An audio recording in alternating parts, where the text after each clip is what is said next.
बेदर्दी सैयां भाग 12। तो फ्रेंड्स, पिछले भाग में हमने पढ़ा है कि रोशनी मीनू के कान के पास आकर धीरे से बोली, हम दोनों एक ही टीम में हैं और रजत सर मेरा फ़ोन ज़रूर उठाएंगे अब आगे, क्योंकि मैं उन्हें खुशी के मामले में ही फ़ोन करती हूँ। रोशनी की बात सुनकर मीनू के चेहरे पर बड़ी सी स्माइल आ गई। रोशनी दूर हुई तो मीनू ने हाथ बढ़ाकर कहा, तो फिर चलो मिशन रज्जो को पूरा करते हैं। रोशनी ने तो हाथ नहीं बढ़ाया, लेकिन ऋषि वहां आकर बोला, ये मिशन रज्जो क्या है? मीनू ने अपना हाथ पीछे कर लिया और कुछ बोलने वाली थी कि तभी रोशनी जल्दी से बोल पड़ी, कुछ नहीं, वो रज्जो मेरी बेटी का नाम है, उसको स्कूल भेजना है। तो मैं मतलब इनसे जान रही थी कि कौन सी स्कूल सही रहेगी। मीनू ने हैरान होकर रोशनी की ओर देखा, लेकिन कुछ बोली नहीं। ऋषि सोफे पर बैठ गया और बोला, तो कहाँ चलने का प्लान है? खुशी जी फ्री हो गई क्या? ऋषि के एक साथ इतने सारे सवाल करने से मीनू बोली, तुझे बड़ी जल्दी है खुशी के जाने की, भाभी हैं वो तेरी। ऋषि कुछ नहीं बोला तो रोशनी वहां से चली गई और रजत को फ़ोन करके उसे बोल दिया कि मीनू ने बाहर जाने का प्लान बनाया है और उसे और खुशी को साथ टाइम बिताने के लिए कहा है। रजत यही तो चाहता था कि खुशी के साथ कुछ वक्त बिताए, लेकिन उसे काम भी बहुत था, इसीलिए वो खामोश हो गया और फ़ोन रख दिया। जब रजत का कोई जवाब नहीं आया तो रोशनी भी कुछ नहीं बोली और फ़ोन रखकर वापस जाने लगी। तभी मीनू उसके सामने आकर बोली, तुमने ऋषि को क्यों नहीं बताने दिया कि रजत और खुशी को मिलाने के लिए हम ये सब कर रहे हैं? वो भी हमारे मिशन में शामिल हो जाएगा, बल्कि हमें मदद ही मिलेगी। रोशनी, मुझे माफ़ करना, लेकिन मैं खुशी दीदी के मामले में किसी पर भी भरोसा नहीं कर सकती। ये तो आपने आगे से कहा था कि आप उन दोनों को मिलाना चाहती हैं, इसीलिए मैंने आपको कह दिया कि रजत सर आ जाएंगे। मैं नहीं चाहती कि किसी भी वजह से उन दोनों के बीच कोई आए, और हम लोगों के अंदर तो झांक नहीं सकते ना कि कौन क्या सोचता है, इसीलिए बस। रोशनी ने अपनी बात अधूरी छोड़ दी तो मीनू मुस्कुराकर बोली, समझ गई, तुम्हें देखते ही पहचान गई थी कि तुम एक बहुत अच्छे स्वभाव और व्यक्तित्व की धनी हो। हमेशा खुश रहना बेटा। रोशनी मुस्कुरा दी और वहाँ से किचन में आ गई। उसने खुशी से कहा, खुशी तुम जाओ, बाकी काम मैं कर लूँगी। शायद रजत सर भी आ रहे हैं, तब तक तुम तैयार हो जाओ। खुशी ने मुंह लटकाकर कहा, अभी तो कपड़े चेंज करके आई थी। अब फिर से रोशनी ने खुशी के हाथ से बर्तन लिए और एक ओर जाते हुए बोली, बिल्कुल, लड़कियों को तो शौक होता है कि वो जहाँ भी जाए नए नए कपड़े पहन कर जाएं, और अब तो तुम्हारी शादी हो गई है, इसीलिए अब तो तुम्हें और भी ज़्यादा तैयार होकर जाना चाहिए। खुशी ने कुछ नहीं कहा, वो अपने हाथ धोकर किचन से बाहर आ गई। तभी सोफे पर बैठा ऋषि बोल पड़ा, जिसकी नज़र किचन की ओर ही थी। शायद वो खुशी के आने का इंतजार कर रहा था। ऋषि, खुशी जी आप फ्री हो गई हैं तो चलें फिर? खुशी रुककर मीनू की ओर हैरानी से देखने लगी। खुशी को लगा कि मीनू और वो ही जाने वाली है, और शायद रजत भी, लेकिन जब उसने ऋषि को देखा तो उसका मन खिन्न सा हो गया। खुशी जबरदस्ती मुस्कुरा दी, लेकिन कुछ बोली नहीं। मीनू ने जब ऋषि को उतावला होते देखा तो मीनू को भी अजीब लगा, लेकिन वो जानती थी कि ऋषि हमेशा से ही सबके साथ घुल मिल कर रहता है, इसीलिए उसने ज़्यादा ध्यान नहीं दिया। इधर ऋषि के मन में कुछ और ही चल रहा था। वो खुशी को पसंद करने लगा था, हालांकि वो जानता था कि खुशी रजत की पत्नी है और रजत खुशी से प्यार भी करता है। लेकिन जब उसने घर के हालात देखे तो वो समझ गया कि खुशी यहाँ ज़बरदस्ती रह रही है, इसीलिए उसने खुशी पर ही अपनी नज़रें जमा ली। खुशी अपने रूम में आकर बेड पर बैठ गई। ऋषि के जाने से खुशी को अजीब सा डर लग रहा था। खुशी ने खुद से कहा, मुझे ऋषि के होने से इतना फ़र्क क्यों पड़ रहा है? काश मेरे पास फ़ोन होता तो मैं रजत जी को बोल देती कि वो आ जाएं। खुशी ये सब सोचते सोचते तैयार तो हो गई थी, लेकिन बाहर जाने की उसकी हिम्मत नहीं हो रही थी।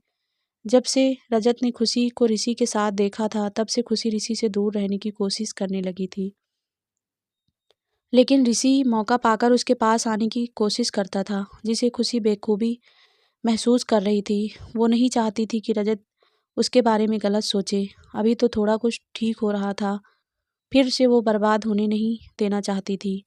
वो इस रिश्ते को एक मौका देना चाहती थी, लेकिन ऋषि उसके बीच में आ रहा था।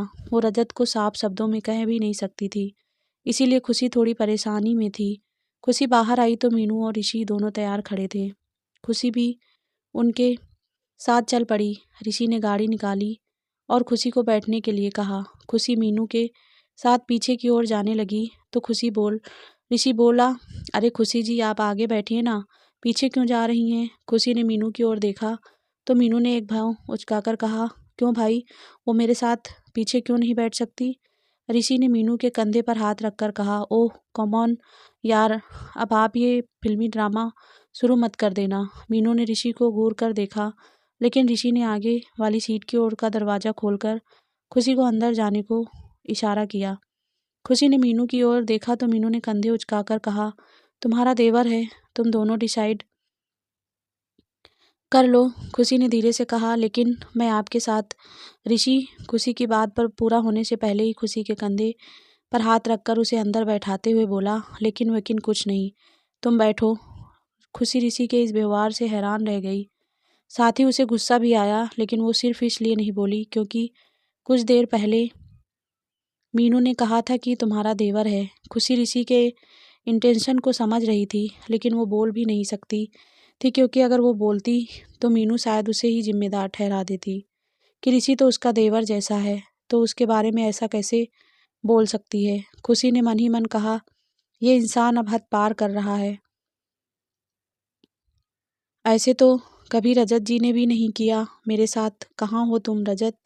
ऋषि ने गाड़ी आगे चलाई ही थी कि तभी घर के मेन गेट से रजत की कार अंदर आती हुई दिखाई दी। रजत की गाड़ी देखकर ऋषि हैरान रह गया। वहीं खुशी को आज पहली बार रजत को देखकर खुशी हुई। वो बिना कुछ बोले ही गाड़ी से उतर गई और दूर जाकर खड़ी हो गई।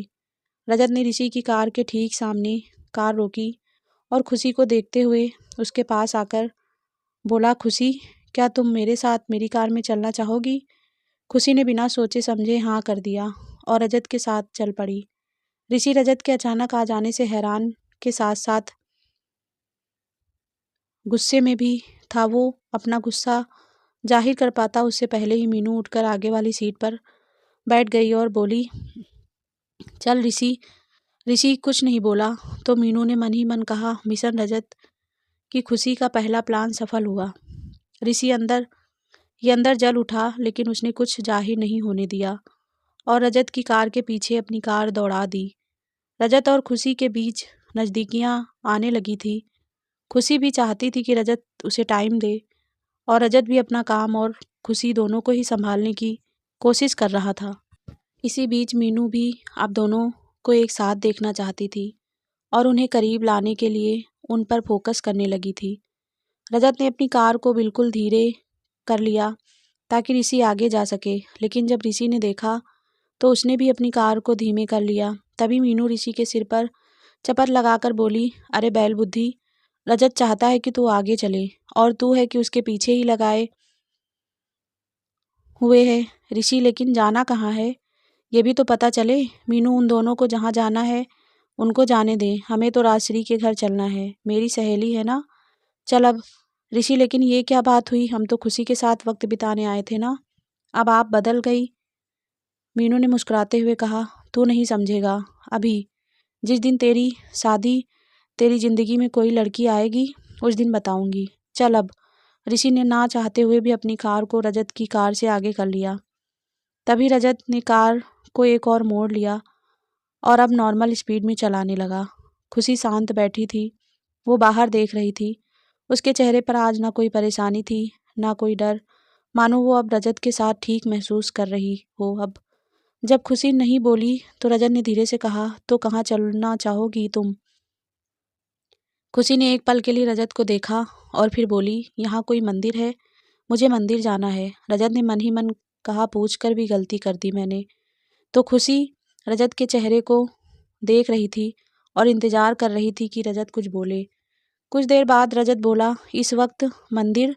रजत आगे कुछ कहता उससे पहले ही खुशी ने जल्दी से कहा, वो रहा, कार को इधर ही पार्किंग में लगा दो, हम मंदिर चलेंगे। रजत ने गर्दन घुमाकर तो देखा तो सामने एक सामान्य सा मंदिर था। रजत, लेकिन ये तो बहुत छोटा है, हम कहीं और चलते हैं ना। खुशी, मंदिर कोई छोटा बड़ा नहीं होता है, मंदिर तो मंदिर होता है।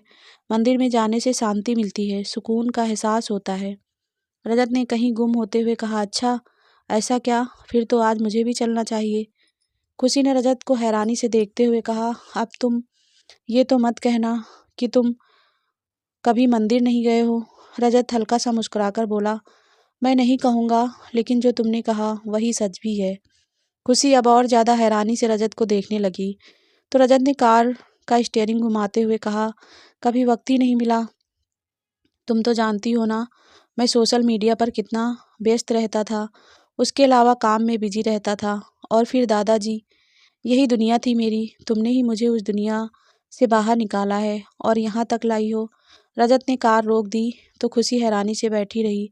तभी रजत बोला, चलो। खुशी कार से बाहर आई तो आसपास देखकर बोली, हम तो वहाँ से बहुत दूर आ गए, वहीं रुकना चाहिए था। रजत, वहाँ पार्किंग नहीं थी और यहाँ भीड़ भी बहुत है, इसीलिए हमें वहाँ तक पैदल ही चलना पड़ेगा। खुशी ने भी हामी भरी और रजत के आगे चल पड़ी। रजत ने ऑफिस के कपड़े ही पहने हुए थे, इसीलिए वो आसपास के लोगों से बहुत अलग लग रहा था। ये रजत को भी महसूस हो रहा था और खुशी को भी। साथ ही रजत कुछ ज़्यादा ही हैंडसम भी था, तो आसपास से जाने वाली लड़कियां उसे देखती हुई आगे बढ़ रही थी। रजत और खुशी भीड़ भाड़ वाली सड़क पर चल रहे थे। तभी रजत ने खुशी का हाथ पकड़ा और उसकी हथेली में अपनी हथेली फंसाते हुए बोला, मुझे माफ़ करना, लेकिन मुझे यहाँ चलने में डर लग रहा है, तो इसीलिए प्लीज़ मेरा हाथ मत छोड़ना। खुशी रजत के चेहरे को देखकर हंसने लगी। ये पहली बार था जब शायद खुशी अचानक से रजत के सामने खुलकर हंसी थी। खुशी हंसते हुए बोली, मुझे तो लगा था कि तुम कहोगे कि इतनी भीड़ में मैं कहीं खो ना जाऊं, इसीलिए तुम्हारा हाथ पकड़ लिया, लेकिन यहाँ तो उल्टा है, तुम खुद ही डर रहे हो। रजत ने खुशी के हाथ को खींचकर आगे चलते हुए बोला, हाँ तो इसमें हंसने की कौन सी बात है। मैं कभी ऐसी जगहों पर गया ही नहीं हूँ जहाँ भीड़ हो। हर वक्त मेरे आसपास बॉडीगार्ड रहते हैं, लेकिन इसका मतलब ये नहीं कि मैं डरपोक हूँ। बस यहाँ लोगों के बीच में थोड़ा अजीब लग रहा है। खुशी मुस्कुराकर बोली, अच्छा कोई बात नहीं, मैं हूं ना, मैं तुम्हें कुछ नहीं होने दूंगी। रजत सिंघानिया। रजत और खुशी दोनों मंदिर परिसर के अंदर आ गए। खुशी ने अपने स्लीपर एक और निकाल दिए तो रजत ने अपने जूतों को एक नज़र देखकर खुशी की ओर लाचार होकर देखा। खुशी ने साधारण से लहजे में कहा, उतारो इन्हें। रजत ने अभी अपने जूते उतार दिए तो दोनों एक साथ अंदर चले आए। मंदिर में शाम की आरती हो रही थी, तो खुशी ने अपना दुपट्टा सिर पर रखा और हाथ जोड़कर खड़ी हो गई। रजत ने अपने हाथों को बांध के रखा था और खुशी को ही देख रहा था। सिर पर दुपट्टा डालने से खुशी और ज़्यादा खूबसूरत और मासूम लगने लगी थी, जिससे रजत की नज़र ही नहीं हटी। तभी एक आदमी वहां आकर खड़ा हो गया और हाथ जोड़कर बोला, भाई साहब, ये मंदिर है, यहाँ है, ऐसी हरकतें शोभा नहीं देती आपको। देखने में तो बड़े आदमी लगते हो और हरकतें ऐसी। रजत ने अपनी नज़र हटाई तो खुशी ने भी रजत को हाथ जोड़ने के लिए इशारा किया। रजत ने खुशी को देखकर हाथ जोड़ लिया और खुशी को ही देखता रहा। रजत खुशी को ही देखता रहा जब तक कि खुशी ने आंखें नहीं खोली। खुशी ने जब रजत पर नज़र डाली तो आंखों ही आंखों में पूछा कि क्या हुआ। रजत ने भी सिर हिलाकर नहीं का कह दिया तो खुशी आगे बढ़ गई। रजत भी उसके पीछे चल दिया। पंडित जी ने खुशी को प्रसाद देते हुए कहा, खुश रहो बेटी। तभी रजत भी खुशी के ठीक बराबर आकर खड़ा हो गया तो पंडित जी बोले, तुम दोनों की जोड़ी सदा बनी रहे। पंडित जी की बात सुनकर रजत को बड़ी खुशी हुई, लेकिन खुशी के चेहरे पर कोई भाव नहीं थे, इसीलिए रजत का भी चेहरा थोड़ा सा मुरझा गया। दोनों मंदिर के बाहर आ गए और साथ साथ चलने लगे। खुशी एकदम शांत थी और रजत इंतजार कर रहा था कि वो कुछ बोले, लेकिन खुशी नहीं बोली तो रजत ही बोला, तुम्हें मंदिर आना पसंद है। खुशी चलते हुए, हाँ, मंदिर में एक अलग ही सुकून मिलता है, कुछ पल के लिए ही सही, लेकिन सारी परेशानियां भूल जाती हूँ। मुझे लगता है ना कि तुम्हारे घर में भी मंदिर होना चाहिए। रजत ने अचानक से खुशी को देखकर कहा, तुम्हारा घर मतलब वो अब तुम्हारा घर भी है। खुशी, क्या तुम मुझे कभी नहीं अपनाओगी? खुशी खुशी मुझे नहीं पता कि मैं तुम्हें कभी अपना भी पाऊंगी या नहीं। तुम मुझसे अच्छी लड़की डिजर्व करते हो। मैं तुम्हारे लायक बिल्कुल भी नहीं हूँ। रजत रुक गया और खुशी की बाजू को पकड़कर उसे अपनी ओर घुमाकर बोला, खुशी आज तो तुमने बोल दिया है, लेकिन आज के बाद ये कभी मत कहना कि तुम मेरे लायक नहीं हो, बल्कि मुझे लगता है कि मैं ही तुम्हारे लायक नहीं हूँ। खुशी रजत की आंखों में देख रही थी। उसे रजत की आंखों में अपने लिए बहुत सारा प्यार दिखाई दे रहा था, लेकिन वो चाहकर भी रजत के दिल में अपने लिए जगह नहीं बनाना चाहती थी। खुशी ने मन ही मन कहा, मैं जानती हूँ रजत, तुम मुझसे प्यार करने लगे हो, लेकिन मुझे माफ़ करना, मेरा अतीत मेरा पीछा कभी नहीं छोड़ेगा और मैं अपने लिए तुम्हारे भविष्य को ख़राब नहीं करना चाहती। इसीलिए मैं चाहकर भी तुमसे कोई हमदर्दी या प्यार की बातें नहीं करूँगी। रजत खुशी के कुछ बोलने के इंतज़ार में था, लेकिन खुशी ने अपनी बाजू छुड़ाकर कहा, तुम्हें पता है ना, ये सब मैं मीनू आंटी के लिए कर रही हूँ। अब इससे ज़्यादा कुछ एक्सपेक्ट मत करना मुझसे रजत, लेकिन तुमने तो कहा था कि तुम हमारे रिश्ते को एक मौका दोगी, तो फिर अब क्या हुआ तुम्हें? खुशी ने रजत पर से अपनी नज़र हटाकर कहा, क्योंकि तब मैं भूल गई थी कि मैं क्या हूँ, मेरा अतीत क्या है, और मेरे जैसी लड़की तुम्हारे घर की शोभा कभी नहीं बन सकती। रजत ने फिर से खुशी की बाजू को पकड़कर अपनी ओर घुमाकर बोला, अच्छा, ये फैसला करने वाली तुम कौन होती हो कि मेरे घर की शोभा कौन बनेगी और कौन नहीं? एक एक बात जान लो खुशी, तुम कभी मुझसे दूर नहीं जा सकती, क्योंकि मैं अब तुम्हें दूर जाने ही नहीं दूंगा, समझी? रजत ने खुशी को छोड़ दिया और वहाँ से चला गया। खुशी कुछ देर तक वहीं भीड़-भाड़ वाली जगह पर खड़ी रही, फिर उसने लंबी सांस ली और अपने दोनों हाथों को समेटकर धीरे-धीरे सड़क पर चलने लगी। खुशी ने मन ही मन कहा, चाहती तो मैं भी हूँ कि इस रिश्तों को आगे बढ़ाऊँ, तुम्हें प्यार दूँ, लेकिन जिस दिन तुम्हें मेरा सच पता चलेगा, तुम मुझे छोड़ दोगे। रजत, पता नहीं क्या होगा। इसीलिए मैं नहीं चाहती कि कोई भी रिश्ता मैं तुम्हारे साथ रखूं। खुशी कुछ दूर ही चली थी कि रजत ने उसके सामने गाड़ी लाकर रोक दी और उतरकर खुशी की ओर का दरवाज़ा खोलकर दूसरी ओर देखने लगा। खुशी ने एक नज़र रजत पर डाली, लेकिन जब रजत की आंखें नहीं दिखी तो वो गाड़ी में बैठ गई। रजत ने दरवाज़ा बंद किया और दूसरी ओर आकर गाड़ी को घर की ओर मोड़ दिया। कुछ ही देर में दोनों घर पहुंच गए। रजत कुछ भी नहीं बोला। उसने उतरकर खुशी की ओर का दरवाज़ा खोला तो खुशी बाहर आ गई। रजत फिर से गाड़ी में बैठ गया तो खुशी जल्दी से बोली, कहाँ जा रहे हो तुम? रजत ने खुशी को देखे बिना ही कहा, ऑफिस में काम है, खाना खाकर सो जाना, मेरा कोई भी पता नहीं कब आऊँगा, और ध्यान रखना अपना। रजत चला गया। खुशी वहीं बुद्ध की तरह बनकर खड़ी रह गई। खुशी अंदर आने के लिए मुड़ी ही थी कि ऋषि की कार उसे अंदर आते हुए दिखाई पड़ी। खुशी मीनू के लिए वहीं रुक गई ताकि मीनू के साथ अंदर जा सके।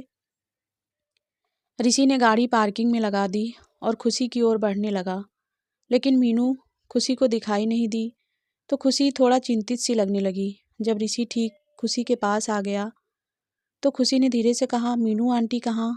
ऋषि ने खुशी को देखते हुए कहा, वो अपनी दोस्त के घर पर रुक गई हैं, कल सुबह आ जाएंगी। खुशी कुछ नहीं बोली तो ऋषि ने खुशी को गौर से देखते हुए कहा, क्या हुआ, रजत से फिर से झगड़ा हुआ? खुशी हैरान सी ऋषि को देखते हुए बोली, आपको क्या मतलब है हमसे? आप अपना काम करिए। खुशी वहाँ से जाने लगी तो ऋषि ने उसकी कलाई पकड़ ली। खुशी अंदर तक कांप गई।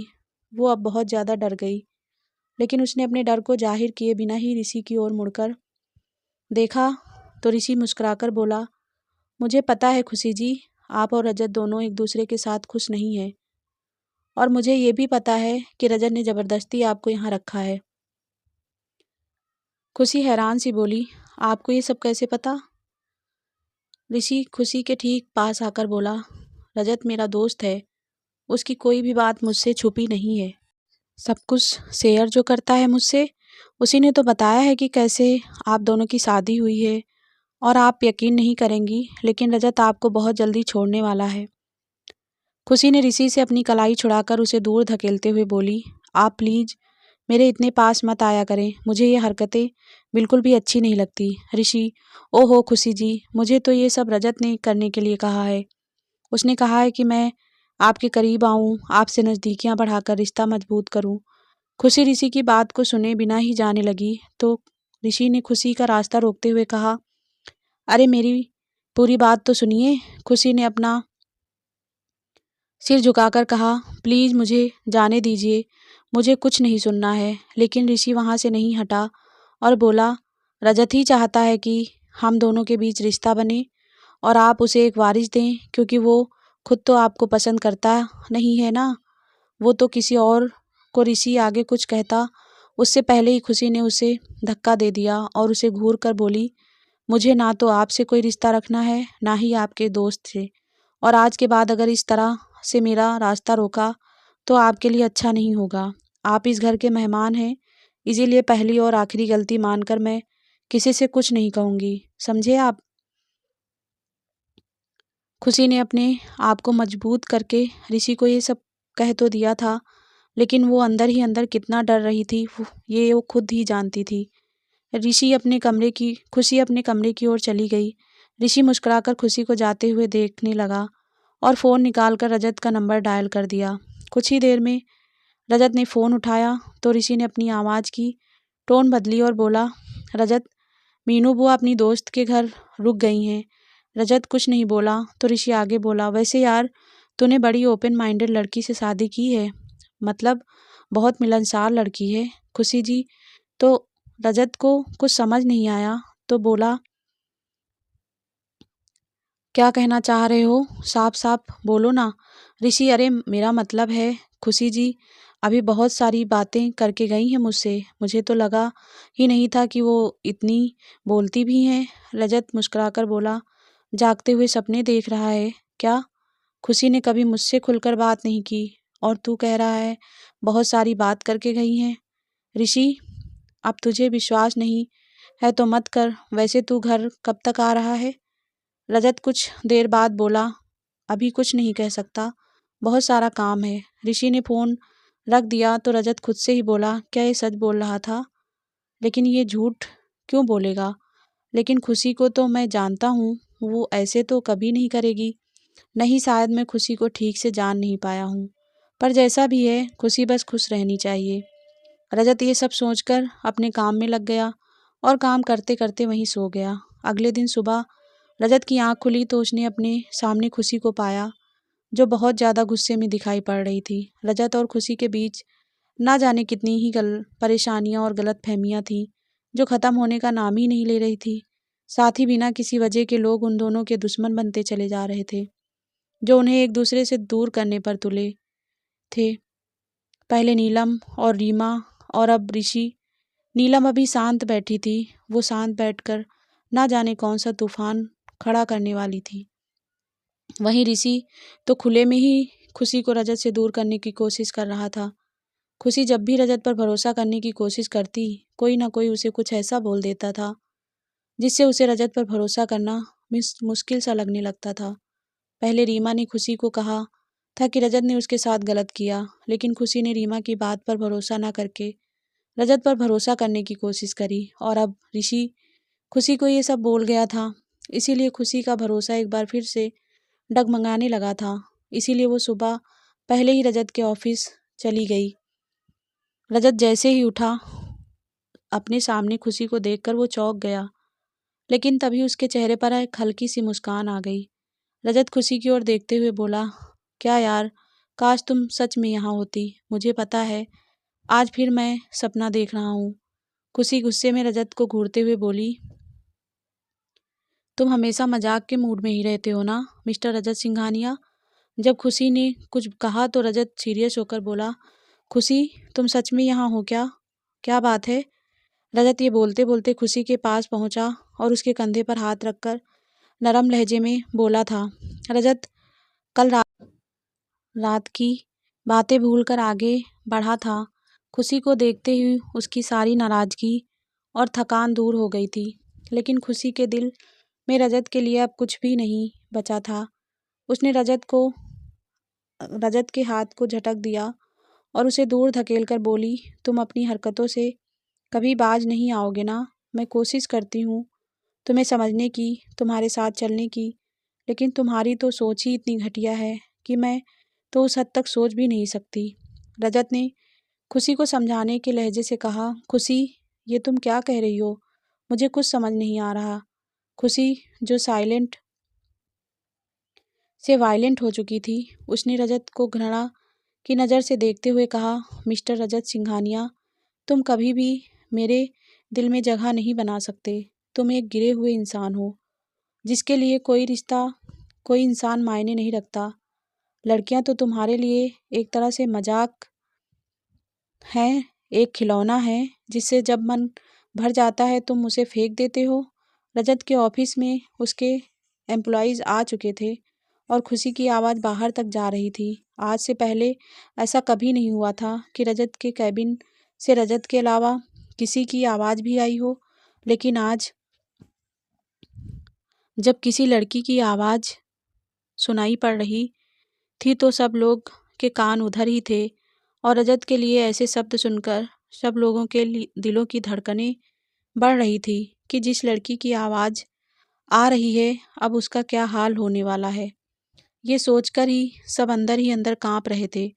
खुशी बोले जा रही थी और रजत सुन रहा था। जब रजत के बर्दाश्त से बाहर हो गया तो उसने खुशी की बाजू को पकड़कर कहा, इनफ। रजत ने कुछ देर खुशी को नफरत की नज़र से देखकर कहा, इनफ मिसेज खुशी रजत सिंघानिया, अब तक मैं शांत था क्योंकि मैंने तुम्हारे साथ गलत बिहेवियर किया है, लेकिन अब तुम मेरे चरित्र, मेरी परवरिश पर सवाल उठा रही हो।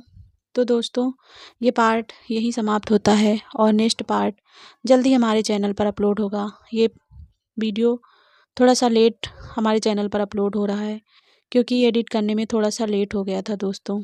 तो प्लीज़ अगर वीडियो अच्छा लगे तो प्लीज़ लाइक शेयर करना और कमेंट करना और प्लीज़ हमारे चैनल को सब्सक्राइब करना और ऐसे ही अपना प्यार और सपोर्ट बनाए रखिएगा। धन्यवाद।